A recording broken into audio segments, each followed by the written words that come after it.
en direct d'un endroit où nous avons fait un excellent repas avec Fernando Leido y Casablanca, que j'ai connu il y a plus de 20 ans maintenant à Barcelone et qui nous vient d'Abidjan, qui est un migrant finalement, un migrant argentin à Abidjan. Économique. Alors, est-ce que tu peux nous rappeler comment on s'est connu à Barcelone et pourquoi? Ouf. Aïchok. Aïchok, c'est une belle histoire. C'est qui nous a amenés ensemble à une reçue des Catalans à l'extérieur, des joves catalans. Ouais. En tant que mon grand-père et ma mère sont catalans, émigrés à l'Argentine. D'une famille qui a aidé à construire le réseau international des casals catalans. Dont toi, tu faisais des castellers. Oui, après. Après, oui. Après, non, c'est la même époque, c'est vrai. Ouais. Donc, sont des entités culturelles qui ont essayé de maintenir la culture de les immigrants, la langue et aussi les castellers. Donc, nous sommes trouvés ensemble avec des membres des casals, des Catalans aussi de Perpignan. Ça marche bien? Ouais. Donc, là, on s'est trouvé des Mexicains, des Uruguayens, des Chiliens, des Sud-Américains, des gens de l'Australie. Donc, on a créé ensemble une institution, une association internationale. Et donc, là, on a compris qu'on aimait faire bien la politique. Donc, il y avait une projet clairement, c'est ça en français, clairement des suivis des institutions, mais malheureusement, la gens qui a essayé de faire ça a trouvé un monsieur qui s'appelle Nicolas Claudeville qui a commandé avec Jean Planès, avec une autre spécimen qui s'appelle Federico Freddy Penapuch. Et un Mexicain. Un Mexicain, dont ils ont trouvé dans les enfants de l'exil politique, restait un peu de génétique politique. Et donc, on a fait une petite révolution à l'époque et on a créé une nouvelle association rebelle, indépendante, surtout indépendante. Oui, voilà. De ça. Donc, à l'époque, on a trouvé là, depuis en montée à Perpignan, on a découvert un peu les mouvements qui s'est fait à l'époque, c'est intéressant, des jeunesses, des journalismes, des actions culturelles. Donc, moi, à l'époque, je ne parlais pas français, mais on a commencé à faire un petit mot à l'époque là. C'est 98. Ouais. C'est 97 pour nous. Toi, tu étais encore en Argentine. On nous a dit non, mais gardez une place pour un type, il est super sympa, vous verrez, c'est Fernando Leido. Et on t'a gardé la place et on n'a pas eu tort. Ah oui, commissaire. Commissaire pour l'Argentine. Oui, non, pour l'Amérique du Sud, je pense. Oui, voilà. Moi j'étais. Tesorier? Non, moi je. Non, audit. Contrôle, audit de compte. Voilà. Contrôlador. Oui, excellente époque là. Et depuis, bon, on a... Alors, tu avais fait des études de management en Argentine, à Buenos de l'économie. Économique sud-américaine, un peu incliné dans l'école de développement, tu vois, en tant que... Il y a une grande école, il y a deux écoles de pensée. Tu peux devenir un Chicago 5e. Ouais. Donc, tu veux faire de l'économie, de la bourse, des investissements, de la spéculation financière, c'est des choses jolies. Et sinon, tu choisis légèrement des développements publics, des développements, on appelle desarrollo. Press Beach, on est en train un peu d'étudier les centres, les périphéries et les actions, tout ça. Donc, j'ai pris cette école. Et après...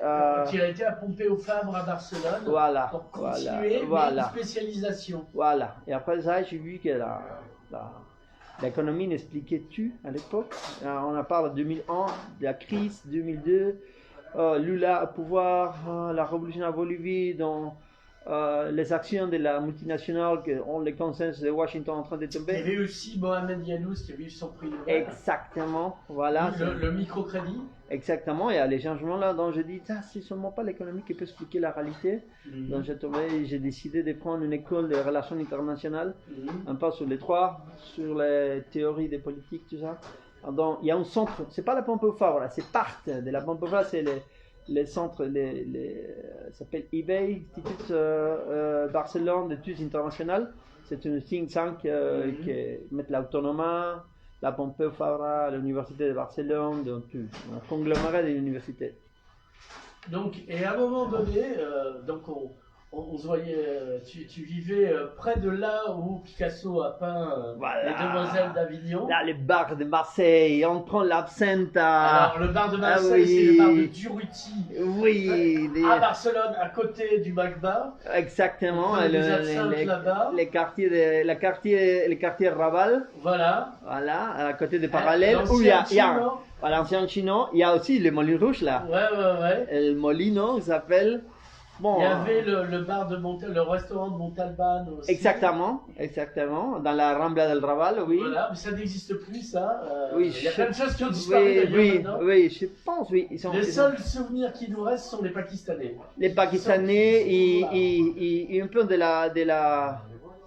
l'ambiance de la rue à la nuit, des services sociaux qu'il y a là-bas, oui, c'est comme ça. Alors à un moment donné, pour une fois, on va boire un café au Starbucks Café. Là, tu m'annonces que tu pars en Afrique. Exactement, oui.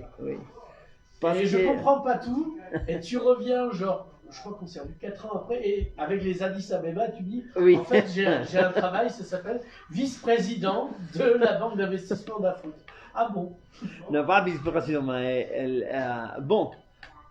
De faire les études des relations internationales, mais j'ai passé à travailler dans les banques Sabadell et après un petit passage pour l'université Pompeu Fabra. Ouais. Mais après, on commençait à faire des travaux à une ONG qui s'appelle Intermon Oxfam. Intermon, c'est une. La sœur de Freddy y a travaillé. Voilà, exactement ça. Donc, j'ai fait des travaux à Mexique, à Guatemala, à Centrafrique et aussi à Tanzanie. Donc, après ça, l'Argentine, 2014-2013, il y avait une participation actionnaire petite à la Banque africaine de développement, une institution que je ne connaissais de rien.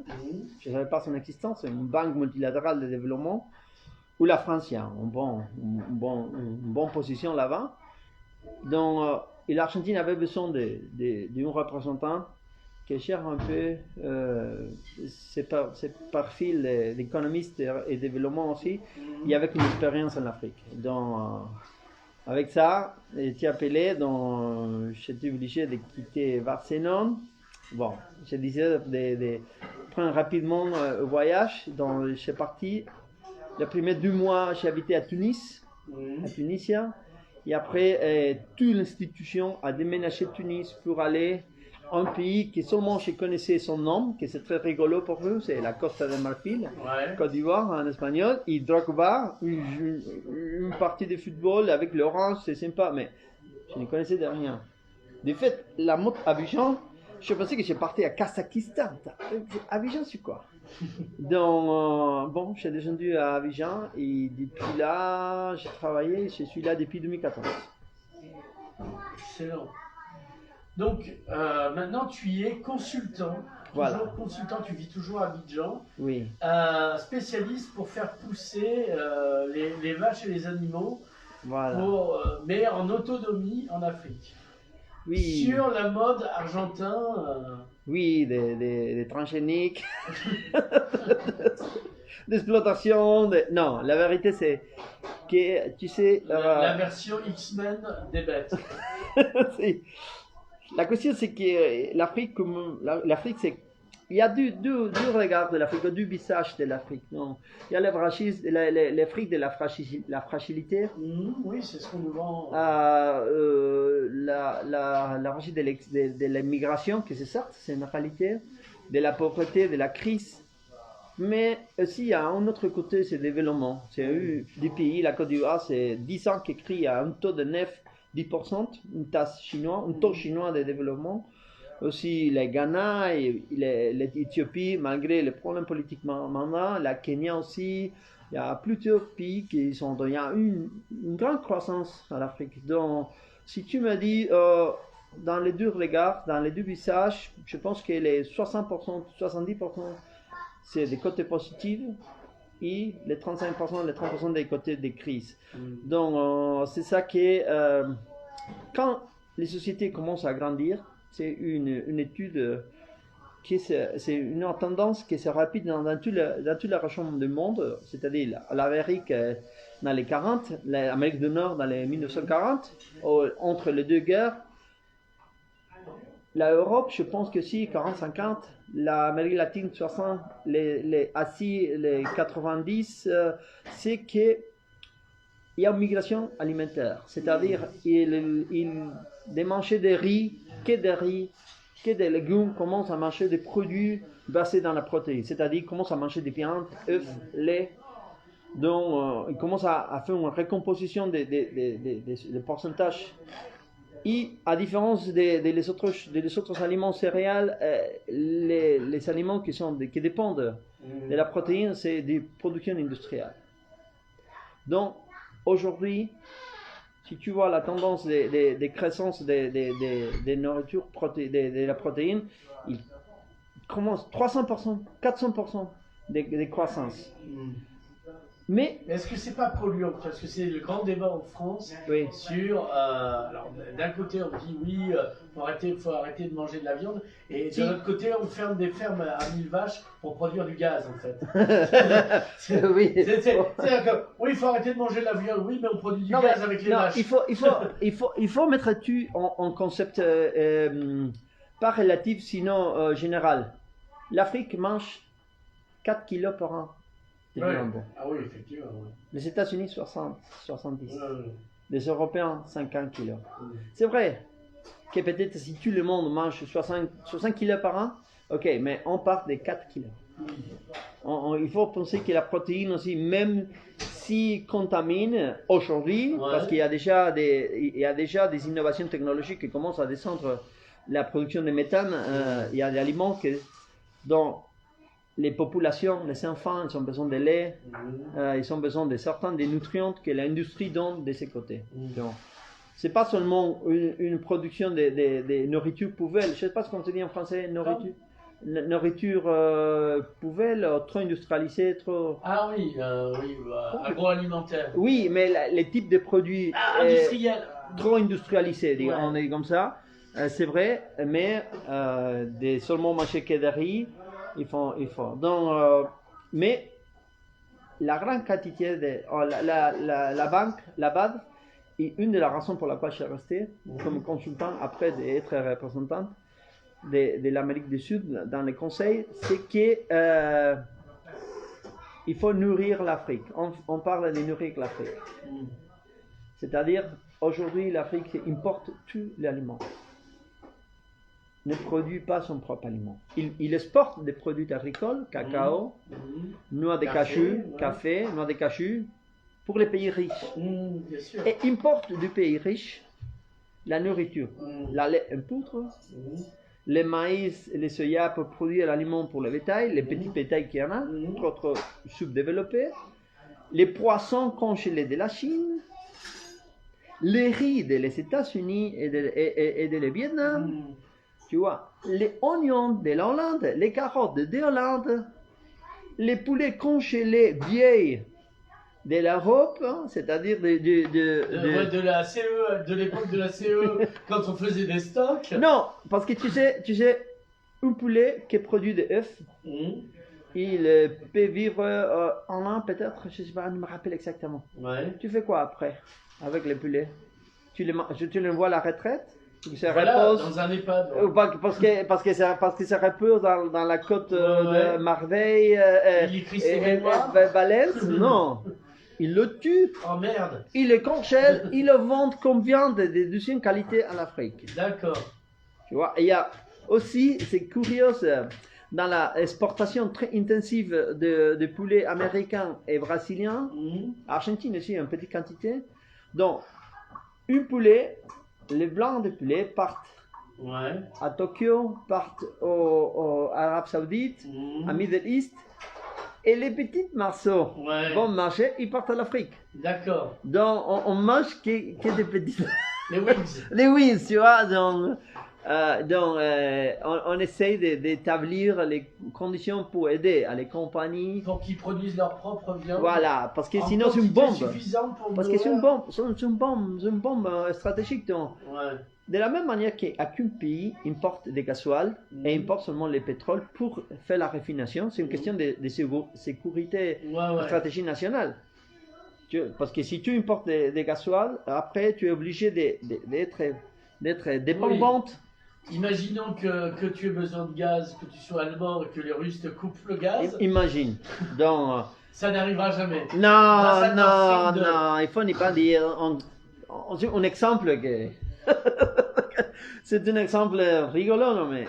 Donc, c'est une question de sécurité, parce que tu dépends des dollars, des devises internationales pour acheter ta propre nourriture d'une population qui a une croissance de 10%. Voilà, et tu dois pour ta propre sécurité, transformer toi-même, même la nourriture, parce que sinon tu es vraiment dépendant. Tu as dit un mot clé que j'ai oublié, c'est la transformation. La transformation, c'est aussi... c'est la valeur ajoutée. Exactement. Et les valeurs ajoutées, c'est l'emploi.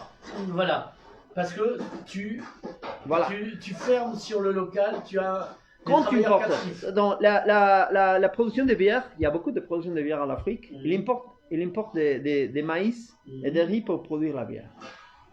Donc, importe des chômages. Tu vois, c'est ça qu'on dit. On va arrêter d'importer des chômages. Parce que la France vit le même problème, puisque comme on a voulu transformer ce qu'on avait une économie industrielle en industrie de service, c'est-à-dire immatériel total, finalement, on a quand même besoin d'importer des trucs. C'était pour dire, on nous a dit, non mais on polluera moins. Exactement, oui, exactement. Ça, on n'est pas pollué par le travail. Oui, c'est vrai. Donc, mais ça, c'est bon, je vais changer. Hein.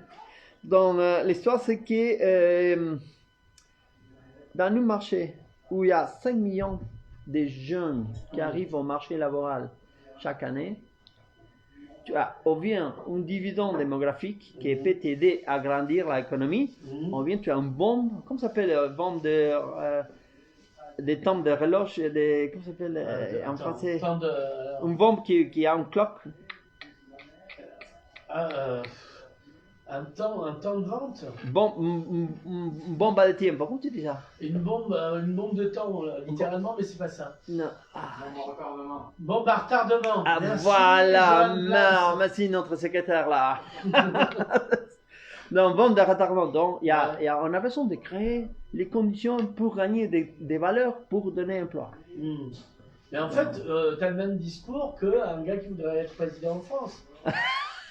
Parce qu'on est devenu un pays de ce qu'on appelait avant le tiers-monde. Oui, non, et après... L'Afrique est en développement et nous, on est dans le tiers-monde. Et après, il y a une chose qui nous avons pris ici dans l'école de développement en Amérique du Sud, avec Previch et avec tous les pensateurs à l'époque, Cardoso, il y a des Brésiliens aussi qui sont très forts, c'est-à-dire les conditions, quand tu as une nourriture plus bon marché, tu vois, salaire, tu as la capacité des salaires d'acheter des autres choses. Donc, les 80% de ton salaire, c'est pas seulement pour acheter un sac de riz, sinon tu peux acheter peut-être une Chine. Tu peux acheter d'autres choses. Donc, tu aides à développer un peu. Donc, on ne peut pas développer industriellement. Ça génère de l'épargne. Voilà, une capacité d'achat. Quand tu abaisses le niveau de tes frais fixes en nourriture. Frais fixes vital. Tu ne peux pas fuir de la 1800 calories que tu dois manger par jour. C'est l'import de ta vie, tu vois. Et aussi, tu es obligé de trouver n'importe où cette énergie pour vivre. Bon, ça, c'est les limites des salaires de subsistance. Donc, si tu ne peux pas changer ça, tu n'as pas qu'une option de développer des valeurs achetées. Donc, on paye Paris plus 20% les prix de notre nourriture en Afrique. Ça, explique-moi comment tu peux développer quelque chose avec ces niveaux c'est tout le monde, c'est pas seulement les blancs qui habitent à la capitale, hein, c'est tout le monde les paye les mêmes prix. Donc, c'est pour ça qu'il y a besoin aussi de développer notre pauvreté pour réduire les prix d'achat. C'est ça. Alors, tu as une autre vie, tu as deux vies, tu as eu déjà dans ta vie plein de vies. On me rappelle un épisode dans le Transsibérien, mais ceci est une autre histoire. Ah oui. On finira par t'appeler Corto. Exactement. Tu as une vie de rocker en Afrique. Parce que Oui. toi, tu vis pas avec les expats, tu t'es totalement fondu dans le paysage africain.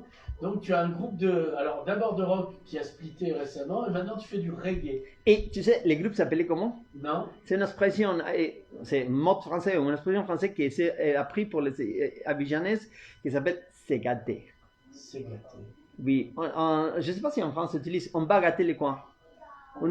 On va gâter les coins. Ah, on va gâter le point, oui, gâter, pourrir, gâter. Allez, c'est-à-dire on va faire la grande fête. Ah, d'accord. En Abidjan, c'est comme ça. Oui, oui. Donc, on appelait ça c'est gâter les groupes à Abidjan. Ah, d'accord. Donc, on est dans les Covid à l'Afrique était vraiment un bel passage.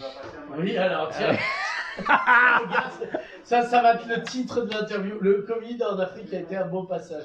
Bon, parce que finalement, c'est bien passé. C'est bien passé. Il y avait seulement un mois de confinement. Que c'est-à-dire, c'est pas confinement, c'est-à-dire, on a fait la montagne française, c'est couvre-feu.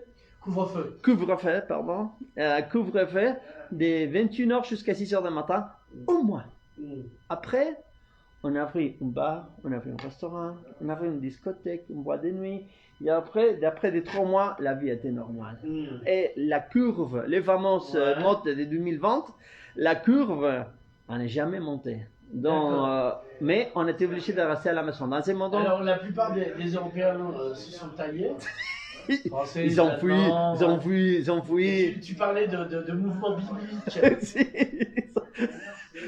Avenue Noé Blanche, avec les KLM, avec Air France, ils sont montés avec l'Arc. Ouais. Tous les spécimens que Dieu veut garder.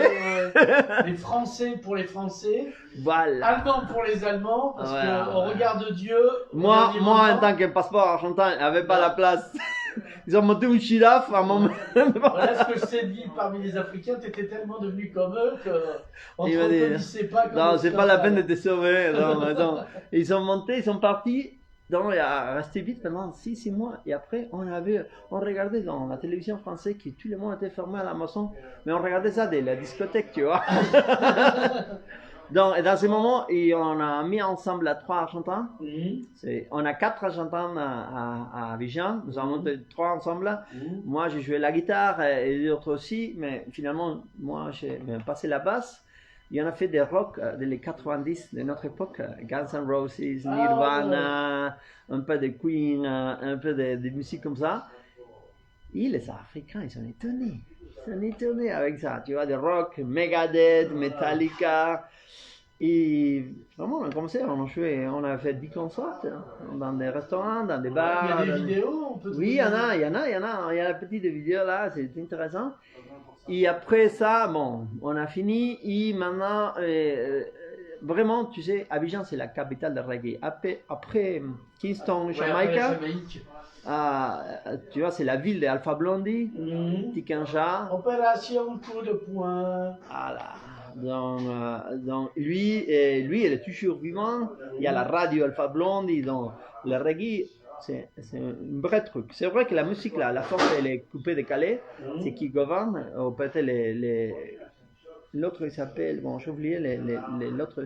Non, mais le reggae, c'est très possible. Donc, les Africains adorent aussi de jouer le reggae. Donc, je commençais à jouer un peu à la basse avec des musiciens locaux dans des petits restaurants qui s'appellent Maki. C'est écrit Maki avec une S, c'est qui a. C'est pas le restaurant japonais, si, Maki. C'est un peu similaire à. Maki au sens français. Au Maki aussi. On se retrouve, on s'extrait du monde réel pour se retrouver, pour résister ensemble autour de frigo et de. Exactement, ça. C'est qui a les capitaux suffisants pour avoir un frigo. Ouais. Il est branché, on ne sait pas s'il paye ou paye pas les courants, mais il se branche. Il y a la bière froide, bien glacée. Donc, il met un toit, des fois un toit acoustique, on peut dire ça, pour c'est à la pluie, au moment de la saison de pluie, et à la bière. Il y a la bière pour tout le monde, il y a petite chaise plastique là, et à côté il y a des femmes qui commencent à bresser les poulets, bresser les poissons. Donc, c'est fait un réseau les Américains, ils ont transformé ça depuis les années dans les food truck. Ouais, food truck, on en a un aussi ici. C'est système, bon, ouais. à l'Afrique on fait comme ça, mais même truck, il y a une petite boîte de là, Les pneus, c'est pour s'asseoir. voilà. Donc, et on se trouve là-bas et on fait de la musique là-bas aussi. C'est intéressant. C'est chouette là. Bien, c'est pas qu'on n'a pas que ça à faire, mais on doit aller au concert de Pascal Comlade. Oui, on va continuer. Alors, on recommande tout le monde d'aller. Voilà. Mais attends, on le laisse passer à nous et après il peut tout le monde demander. Voilà, c'est ça. On est comme ça. Merci beaucoup, Fernando Nicolas. Leido, merci. À tous.